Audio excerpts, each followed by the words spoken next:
السلام علیکم پیارے بچوں، آج ہم باب ہفتم کی مشق کریں گے۔ سب سے پہلا سوال ہے، سوالات کے مختصر جوابات لکھیں۔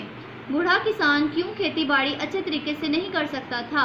بوڑھا کسان کمزور ہونے کی وجہ سے کھیتی باڑی نہیں کر سکتا تھا۔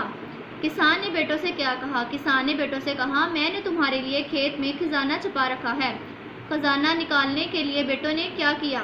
خزانہ نکالنے کے لیے بیٹوں نے کھیت کی کھدائی شروع کر دی۔ اس سال فصل اچھی کیوں ہوئی؟ کیونکہ اس میں کسان کے بیٹوں کی محنت شامل تھی، اس لیے فصل اچھی ہوئی۔ کسان نے کس چیز کو خزانہ کہا؟ کسان نے فصل کی طرف اشارہ کرتے ہوئے کہا، یہی خزانہ ہے۔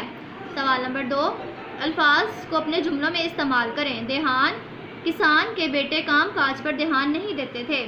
برابر، اللہ تعالیٰ کی نظر میں سب انسان برابر ہیں۔ عمل، ہمیں اچھی باتوں پر عمل کرنا چاہیے۔ شاندار، کسان کے بیٹوں کی محنت رنگ لائی اور فصل بہت شاندار ہوئی۔ حاصل، محنت کرنے سے کامیابی حاصل ہوتی ہے۔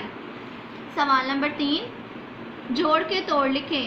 بے واو ڑے ہے الف بوڑھا، کاف ہے الف نون رے رے بڑیے کھنڈرے، تے کاف سین یہ میم تقسیم، سواد بے ہے صبح، پے واو شین یہ دال ہے پوشیدہ، تے آئین الف یہ لامیم تعلیم۔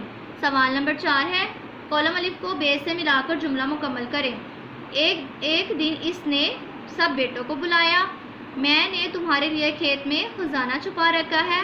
یہ وہی خزانہ ہے جس کا میں نے تمہیں بتایا تھا۔ میں چاہتا ہوں تم میں برابر تقسیم کر دوں۔ آپ کا خزانہ آپ کی تعلیم میں پوشیدہ ہے۔ سوال نمبر 5، محنت کے کوئی سے 3 فائدے اپنے الفاظ میں لکھیں۔ کہانی آپ کو نے پڑھی ہے، اپنے الفاظ میں آپ نے محنت کے 3 فائدے لکھنے ہیں۔